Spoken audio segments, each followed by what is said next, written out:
we will depend on them for every seed we grow, of every crop we grow.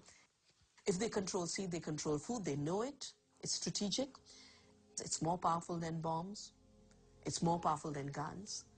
This is the best way to control the populations of the world.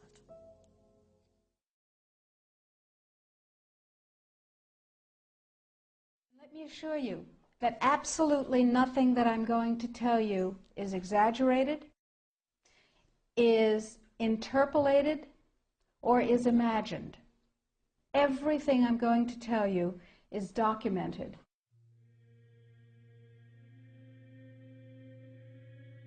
He who controls food controls the world.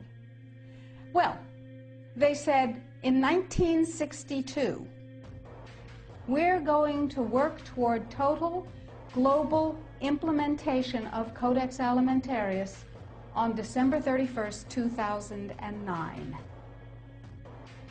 They were sort of guidelines. Now, Codex Alimentarius Commission is administered by the World Health Organization, WHO, and the FAO, the Food and Agriculture Organization. They fund Codex and they run it at the request of the UN. So they're mommy and daddy to Codex Alimentarius.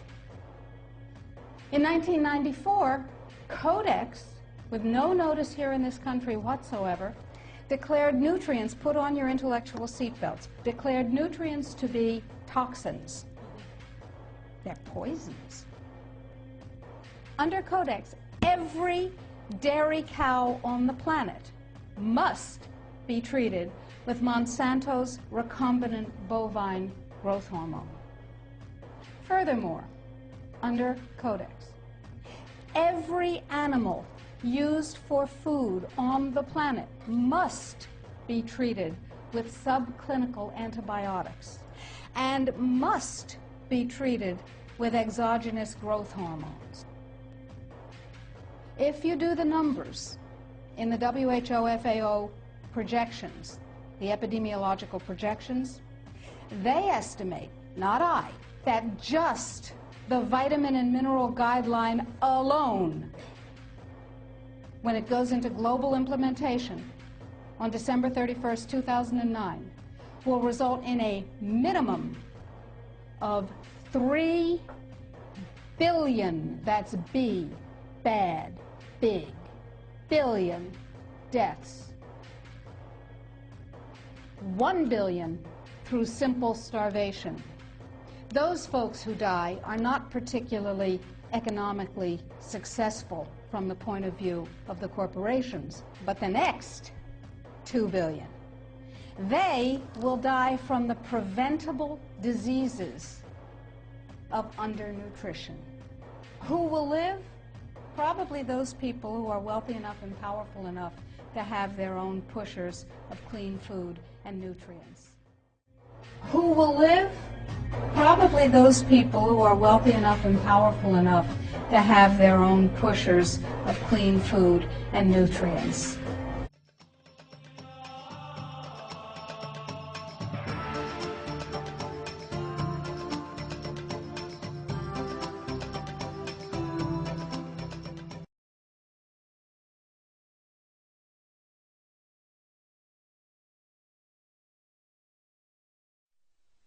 Well, if you've been listening to this program for the last few years and have been listening to very much about nutrition, you realize that you've been hearing about a silent killer. It's a killer that's worse than alcohol, worse than nicotine, worse than drugs. It's called monosodium glutamate.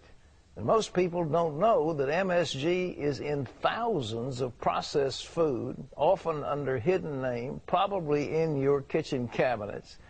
And now some doctors say this flavor booster could be boosting your weight. This is going to be the first of a 4-part series, today, tomorrow, and then 2 next week, by medical reporter Galen Tethrow on the dangers of MSG. MSG. You may think it's only an ingredient in Asian food, but you're wrong. It's everywhere. From restaurants to your grocery to your kids' school cafeterias, even your baby's formula. Monosodium glutamate is a flavor enhancer that's been big in the U.S. since the 50s. It's supposed to make your food taste better, but research shows MSG is making us fat. It's very difficult to exercise off. It's very difficult to diet off. And these infant animals that become obese tend to become what we refer to as couch potatoes. Dr. Russell Blaylock has studied these common flavor enhancers that many experts believe are hazardous to your health. He calls them excitotoxins, the taste that kills. An excitotoxin is a big word for any substance like MSG that overexcites cells to the point of damage, acting as a toxin. Hence the term excitotoxin, a form of poison. The FDA considers MSG safe, but numerous scientists have found that glutamate in the diet can cause a range of problems in animals, including obesity. These foods, particularly in a child, is certainly of the dose equal to what you're seeing in animals. Now, the thing that's peculiar about the child, they're 4 times more sensitive than an adult. Pound for pound. Pound for pound. So babies in the womb and young children up to about age 3 are the most threatened.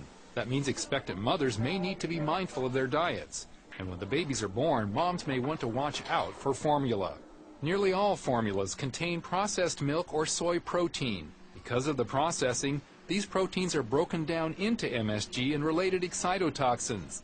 The other curious thing about exposing animals to MSG early in life is they prefer sweet foods, foods with sugar in it, carbohydrate foods, and they stay away from the foods that are healthier. And that can contribute to obesity throughout life and can make it almost impossible to lose weight. So is the public getting enough MSG in their food to trigger obesity? Estimates for MSG consumption vary widely, but almost everyone acknowledges significant and steady increases in the diet since 1960. And that may relate directly to government figures on excess pounds. Over the last 40 years, the government says adult obesity has jumped from 13% to 34%, and the number of overweight youth has quadrupled to almost 20%, with a steady rise for 40 years. Of course, that doesn't necessarily prove the MSG has caused the increased obesity. But Dr. John Olney, a pioneer in brain research, first found MSG caused obesity in lab animals in the 1960s. And Blaylock says the MSG theory makes much more sense than any other possible cause, such as lack of exercise. One of the frightening obesity effects of MSG is that it produces the harmful fat found deep in the abdomen. And we know people that have a lot of visceral type fat have an extremely high incidence of heart attack and stroke and arteriosclerosis. They're also more likely to suffer from insomnia, high blood pressure, type 2 diabetes, and high cholesterol. Blaylock says to reduce MSG intake, consumers will have to pick foods more carefully. Because there's intense competition between the food companies for taste and for customers. And customers choose foods based on taste mostly. So if you can add a lot of this taste-enhancing MSG, you produce this effect. With obesity continuing to rise, ignoring the MSG component could mean there's no end in sight for the ravages of excess pounds. Reporting from Jackson, Mississippi, I'm Galen Tethrow, CBN News. Well, that's the first of a 4-part series. Ladies and gentlemen, there's hardly a restaurant you can go to, especially Chinese. Chinese is noted for MSG in the food. It's one of the reasons people have headaches when they get through eating Chinese. It's the MSG. But it's used to flavor almost everything, hamburgers, steaks, you name it, it's there. Well, here's some of the other names that this silent killer is lurking as. Aspartame broth, casein or caseinate, glutamate, hydrolyzed or autolyzed yeast, and hydrolyzed protein. Well, you can learn more about what foods contain MSG if you log on to cbn.com. And tomorrow, in part 2 of our series on MSG, we'll look at how it affects your brain and nervous system. You know, it's a hidden killer. It's hidden, and when I was watching that story and reading about it, I literally wanted to get a list and print out the list so that I could check my cupboards and check my kitchen, because not just for me, but for my son. I want to make sure that I'm not giving him something that I don't know I'm giving Baby to him. food, soup. Yeah. Almost every kind of soup has this kind of stuff in it. And you go down the line because it makes food taste good. And it kills you while it's making taste good. All right, what's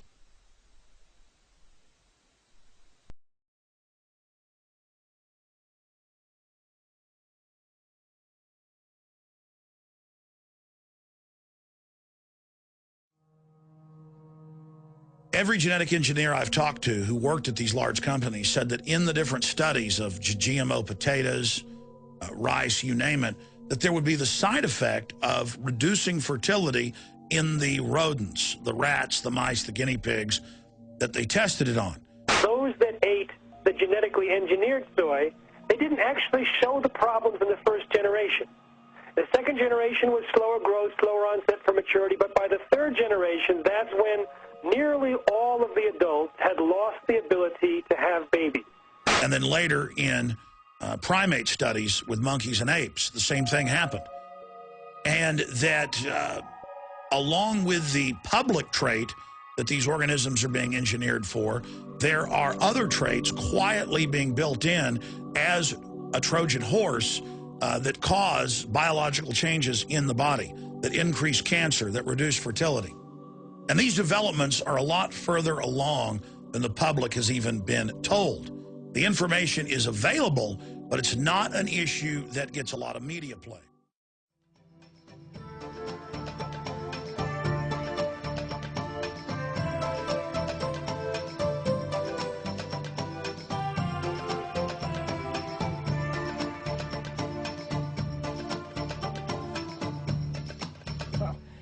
As a matter of fact, there is. Let me give you an example of what we're talking about. There are certain tomatoes. First of all, a normal tomato, when it's grown organically or in your backyard in a pot, if you choose to do so, basically one of the threats to it is a tomato weevil. But the biotechnologists have discovered that if they can splice in a gene that makes the tomato weevil sense that that tomato is actually part of one of its own predators, it's going to leave that tomato alone. The problem is that whenever you do that with any kind of genetically modified organism, you're creating problems with when it's ingested into the human body. And what I mean by that is that we're biologically created or made to sense when something is truly organic or if it's not.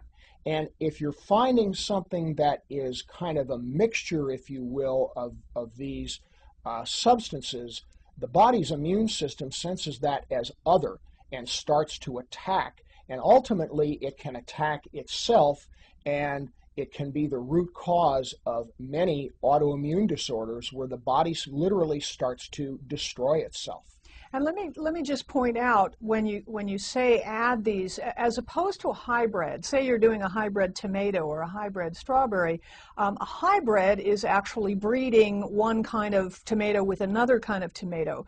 But with genetically engineered, you're taking two different species. So for example, with the strawberry, strawberry has a tendency to have a vulnerability to frost. So what they have done is they have taken it's a fish in the North Atlantic that has a built-in sort of a freon in it. It's got a chemical that keeps it from freezing in North Atlantic waters.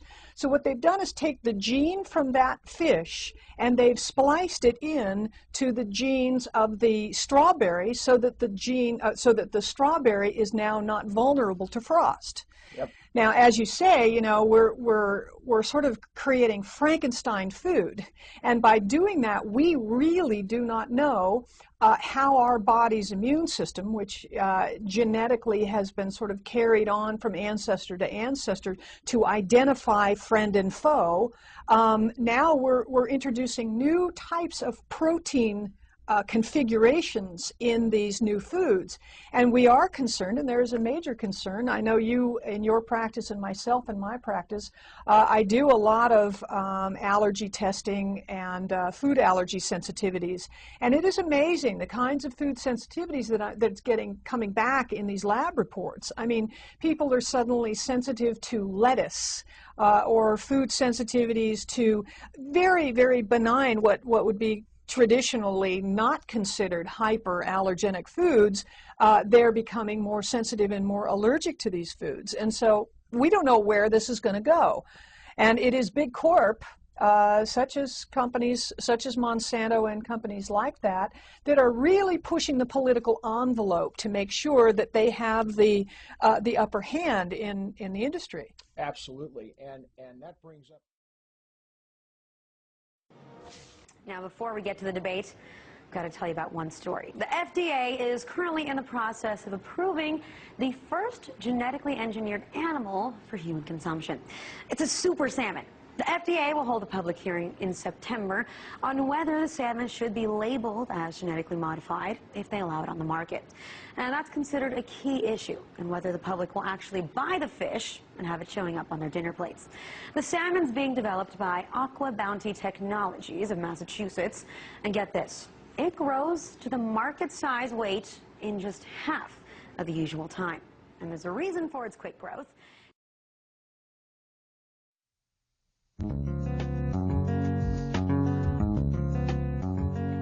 Well, we're here at the 15th International Congress on Anti-Aging Medicine and Regenerative Medical Biotechnologies. We're here with Jeff Smith, who just gave a very fascinating presentation to our audience on the health effects, the longevity effects, the risks, benefits, really not too many benefits that you mentioned, that had to do with genetically modified organisms, genetically modified foods. Why don't you just summarize this for us? Well, over the last 2 years, I've worked with more than 30 scientists to collect all the known health risks of genetically engineered foods. And we found thousands of sick, sterile, and dead animals, thousands of people linking toxic and allergic type reactions to these foods, damage to virtually every system in lab animals studied, and numerous ways in which these foods can create unpredicted side effects. We found that the actual assumptions that were used as the basis for safety claims, most of them have proven untrue. Let's back up for a second. Explain real quickly, what is a genetically modified organism? You take the gene from one species and you ram it into the DNA of another species. But you're talking about like with wheat or rye or Actually, what? the four major ones are soy, corn, cotton, and canola. Those are the four major genetically engineered crops, and they have two major traits. About 80% are genetically engineered not to die when sprayed with herbicide, and about 20% are engineered to produce their own pesticide. Now, there's also a little bit of zucchini, crookneck squash, and Hawaiian papaya that are genetically engineered to resist disease, but that's a tiny percentage of the crops that are out there. And these foods are already in the marketplace. We're eating these foods. Absolutely. In fact, 70% of the foods in the supermarkets approximately contain derivatives of soy, corn, cottonseed, or canola. So 70% of the foods we're already eating have genetically modified organisms in them. Yeah. Wow. Yes. Okay, continue. Well, let's take a look at soy, for example.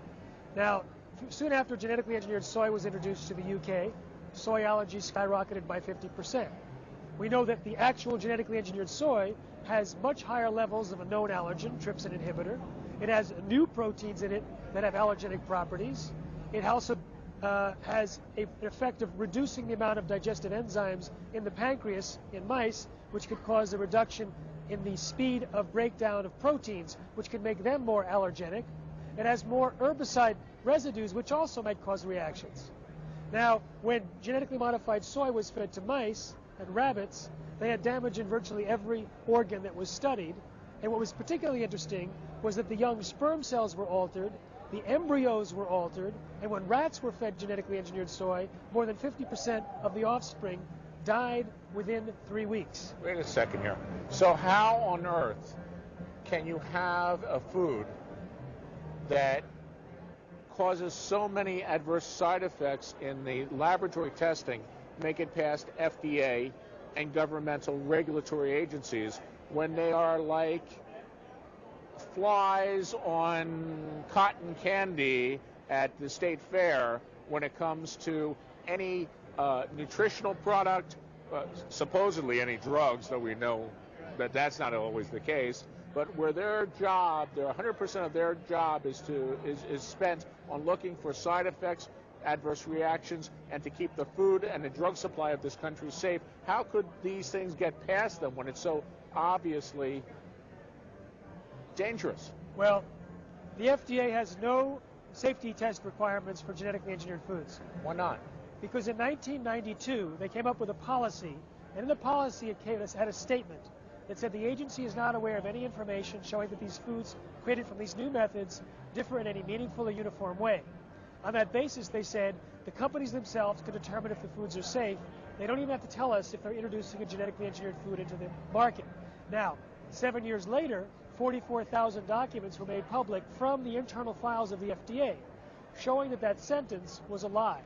The person in charge of policy at the FDA was Michael Taylor, Monsanto's former attorney and later Monsanto's vice president. And the FDA was under orders from the White House to promote the biotechnology industry. And so it turns out that the overwhelming consensus among the scientists at the FDA were that these foods were inherently dangerous and could create hard-to-detect allergens, toxins, new diseases, and nutritional problems. They had urged their superiors to require long-term studies, but were ignored and denied by the political appointees.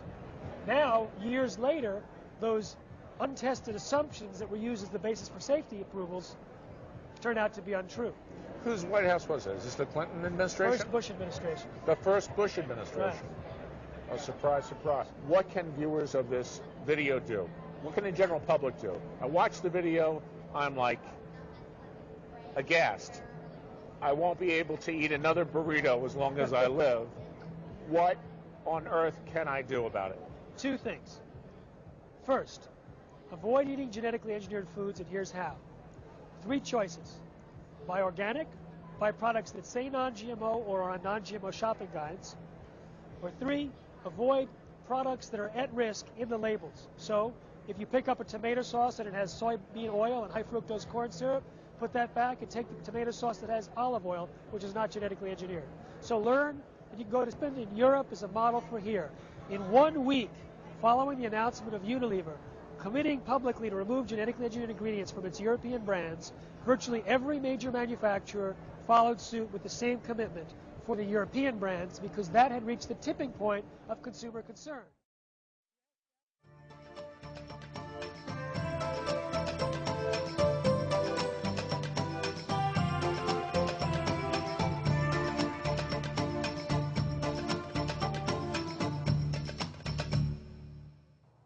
David Carpenter is one of the most qualified specialists in the field. He carried out the testing for the Anniston residents. We all have PCBs in our bodies. The polar bears and the penguins have PCBs. And what has happened is in the past, there were a few sites where PCBs were released. But over time, they've gone into the air, they've gone into the water, they've transported, so the whole world is now contaminated with PCBs. The issue is that many diseases are caused by PCB exposure. The one everyone knows about is cancer. Women that get pregnant and have PCBs in their body will have a child with a reduced IQ. PCBs cause reduced thyroid function. PCBs interfere with sex hormones. The big surprise was that Roundup has an effect on cell division. We saw very quickly that Roundup affected a key process in cell division.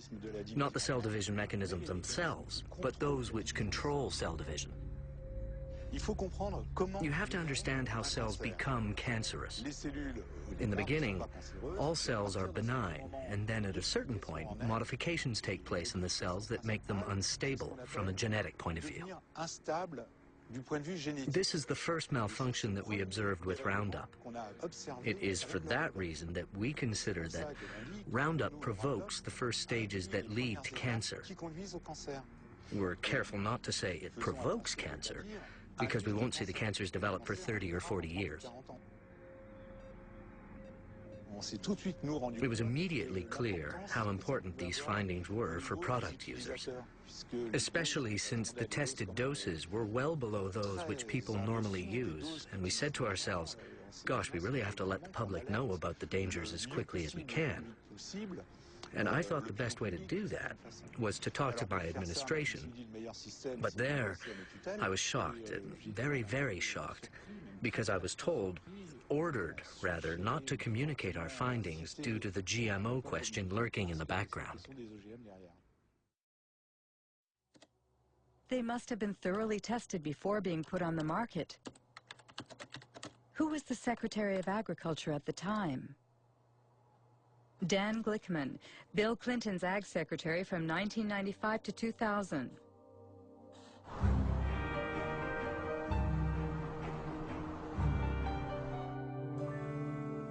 What I found in the early years I was involved in the regulation of biotechnology, that there was a general feeling in agribusiness and inside our government in the U.S. that if you weren't marching lockstep forward in favor of rapid approvals of biotech products, rapid approvals of GMO crops, then somehow you were anti-science and anti-progress.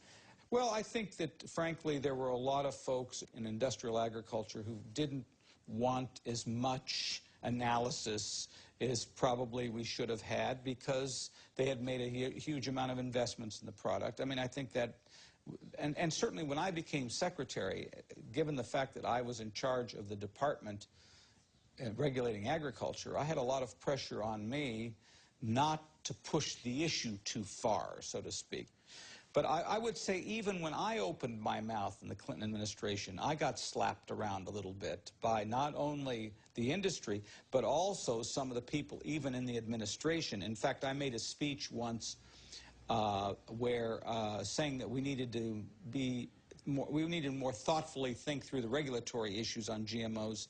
And I had some people within the Clinton administration, particularly in the U.S. trade area, that were very upset with me. They said, how could you in agriculture be questioning our regulatory regime?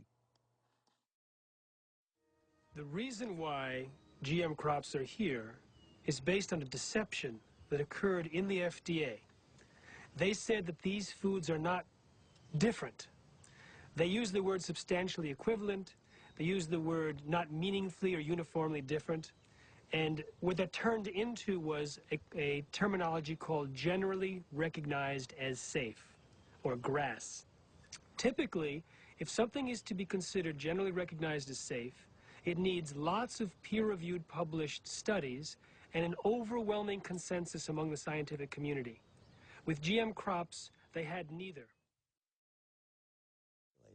I have never seen a situation where one company could have so much overwhelming influence at the highest levels of regulatory decision-making as the example of Monsanto with its GM food policy in the government.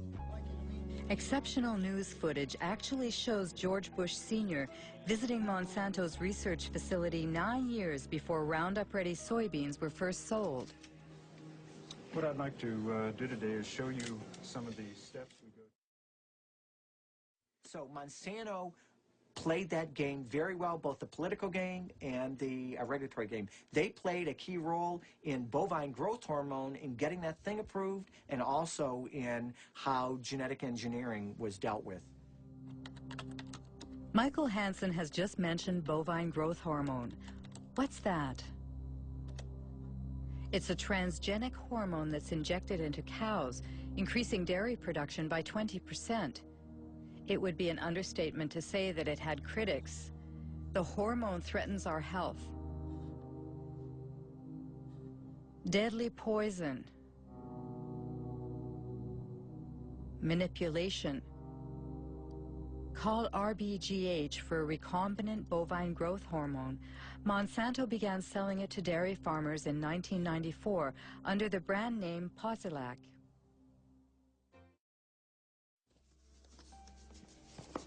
The scoop was based on the secret documents that the two men scrutinized. One morning, I came, I think in October of that year, I came into my office and found a great big box of documents. And it came from Washington, but no indication as to who sent it. This was a box of files of all Monsanto records which had been submitted to the FDA on the veterinary tests in the preceding 6 years or so. Well, this was great fun. Many of these documents are original documents, and as it says here, company confidential. It contains confidential information which may not be reproduced, revealed to unauthorized persons, or sent outside the company without proper authorization. As an investigative journalist, that's the kind of stuff I like to report. revealing this information made Monsanto and FDA very, very angry, because what we were able to establish is that there were dramatic physiological changes in the animals that received the shot, the hormone shots, compared to their control group peers.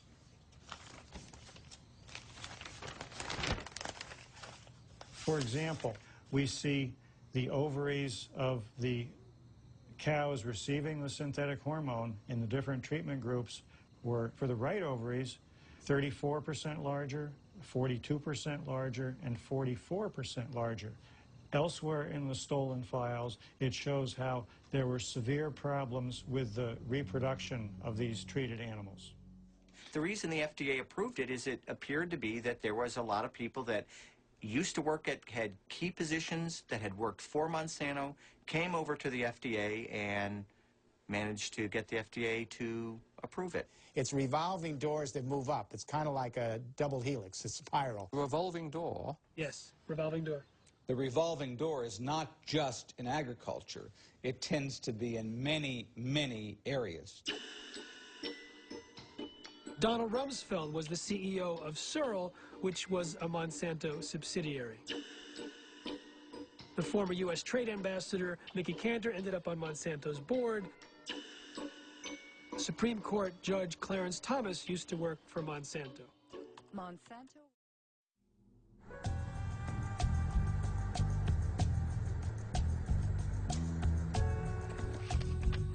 Lawyer Stephen Drucker represents a coalition of nonprofit associations.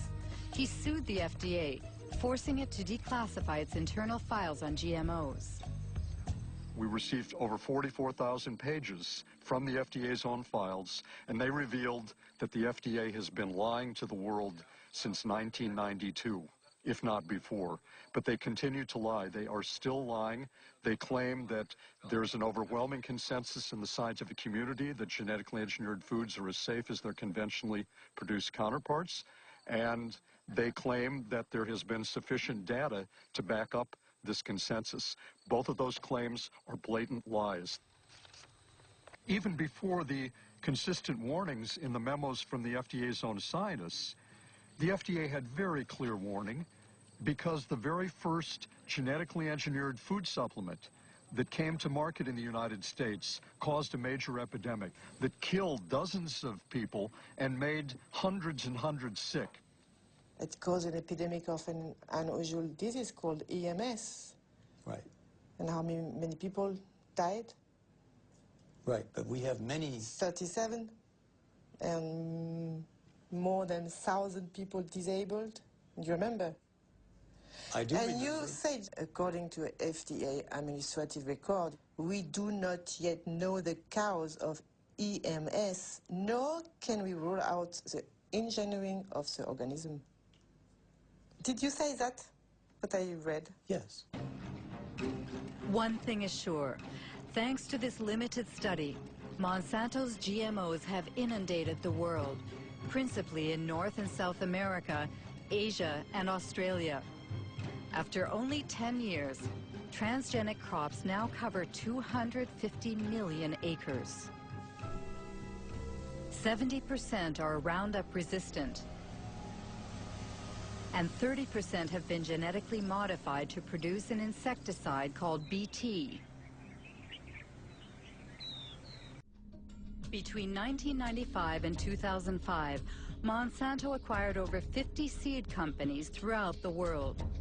These companies produce corn, cotton, wheat, and soybean, and also seeds for tomatoes, potatoes, and sorghum.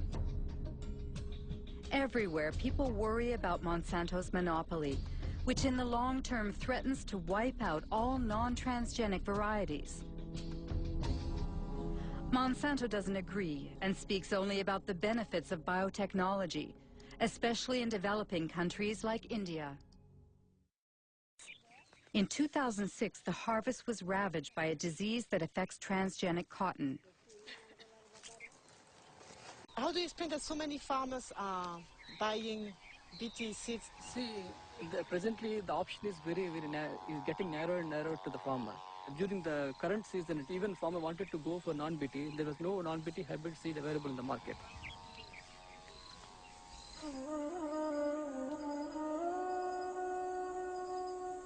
Today in India, Monsanto controls nearly all of the cottonseed market, forcing the locals to buy its seeds at prices 4 times higher than conventional varieties.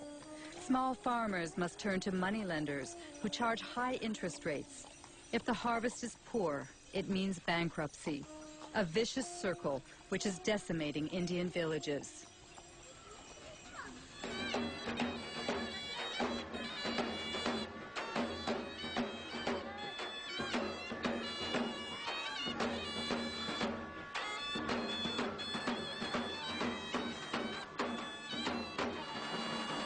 आज जे आपल्या इथं आत्महत्या झाली ती कशामुळे झाली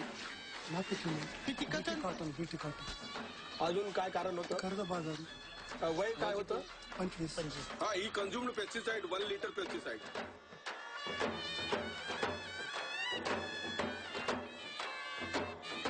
पहिला result आहे का नाही जगात किती झाली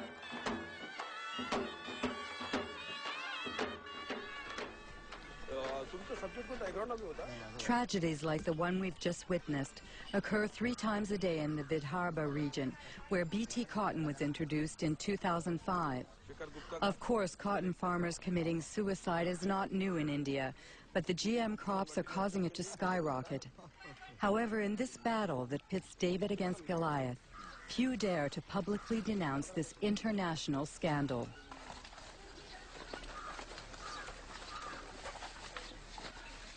This is Vidarbha's rice growing belt. If you see, the minimum suicides are there. But this is the cotton growing area.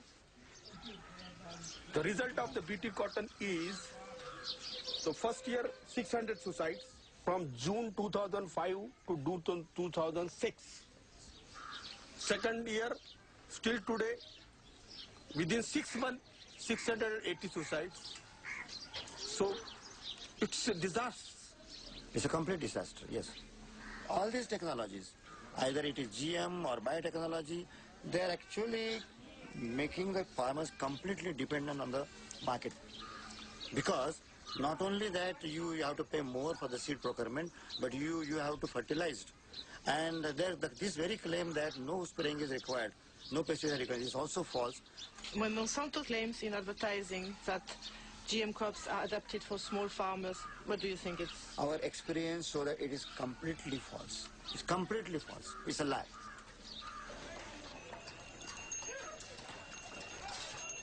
On this day in December of 2006, a revolt was brewing in the largest cotton market in the state of Maharashtra. 3 days later, riots broke out and dozens of small farmers, including Kishore Tiwari, were arrested.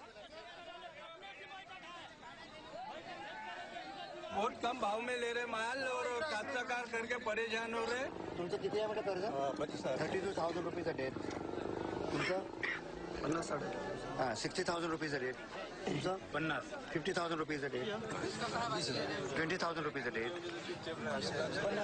50,000 rupees a day 15,000 rupees a day किती लोकांना BT लावायचं नाही पुढच्या 4 वर्षी they don't want to go for the BT.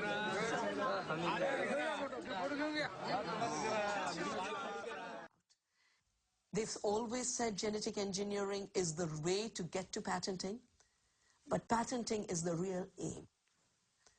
If you look at Monsanto's research agenda, they are testing at this point something like 20 crops with BT genes in them. There's nothing they're leaving untouched. The mustard, the okra, the brinjal, the rice, the cauliflower. Once they have established the norm that seed can be owned as their property, royalties can be collected, we will depend on them for every seed we grow, of every crop we grow. If they control seed, they control food, they know it, it's strategic, it's more powerful than bombs, it's more powerful than guns. This is the best way to control the populations of the world.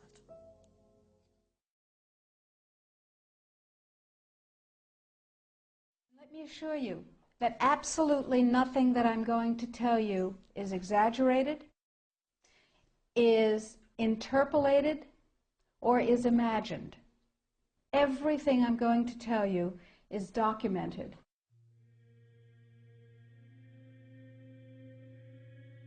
He who controls food controls the world. Well, they said in 1962, we're going to work toward total global implementation of Codex Alimentarius on December 31st, 2009. They were sort of guidelines. Now, Codex Alimentarius Commission is administered by the World Health Organization, WHO, and the FAO, the Food and Agriculture Organization. They fund Codex and they run it at the request of the UN. So they're mommy and daddy to Codex Alimentarius. In 1994, Codex, with no notice here in this country whatsoever, declared nutrients, put on your intellectual seatbelts, declared nutrients to be toxins. They're poisons. Under Codex, every dairy cow on the planet must be treated with Monsanto's recombinant bovine growth hormone. Furthermore, under Codex, every animal used for food on the planet must be treated with subclinical antibiotics and must be treated with exogenous growth hormones. If you do the numbers in the WHO-FAO projections, the epidemiological projections, they estimate, not I, that just the vitamin and mineral guideline alone, when it goes into global implementation on December 31st, 2009, will result in a minimum of 3 billion, that's B, bad, big,